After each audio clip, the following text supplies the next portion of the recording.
Stop scrolling. I'm going to show you exactly how to turn plain shoes into custom sneakers using stencils and an airbrush. And yes, these tips work no matter the design. Get your shoes and then remove the factory finish with acetone or deglazer so paint can adhere properly to the leather. You can go ahead and screenshot all this information. You will use it later, but you'll need your tape, nitrile gloves, plastic wrap, get your N95 mask because you don't want to lose too many brain cells while you're using acetone. Get super fine grit sandpaper and then go over the areas that are most likely to crease. This will help the paint to adhere better to the surfaces, especially the areas that are likely to crease because you don't want that to happen. I go over it one more time with acetone and then I use this tape to help pick up any maybe fuzzies, any residue that might still be left on the shoes. And then get your stencils and your transfer paper. Go ahead, weed out the stencils. Get your transfer paper, place it firmly on your stencil, and then place the stencil with the transfer paper on top and slowly peel off the transfer paper.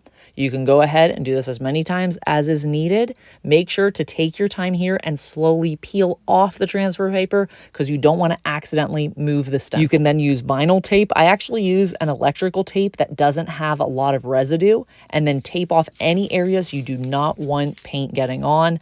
I use plastic wrap for this along with masking tape, along with painter's tape. Here's where I made a mistake. Because the shoes are white, I should have sprayed white on it first. Technically, you want to use flat white. I didn't do that. I went straight into it. You want to use whatever the base color of your shoe is first and then slowly layer it. So I did the lightest color first, and then I'm going to fade it to the darkest color.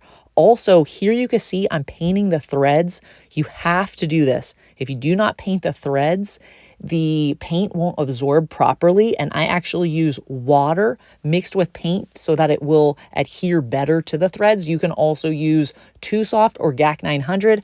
I don't like using either of those because you have to heat set it and it releases formaldehyde, and I like my brain cells as they are. Remember to do really light coats and make sure that it is completely dry before doing another coat. You can see now I'm doing the darker color over top. Be very careful here. Go ahead, peel off your design now. This is super satisfying, but hopefully you did a good job at your prep, at your taping. I did have to do some touch-ups. It was just some paint. And then I was able, right here, you can see there's a little mistake at the top.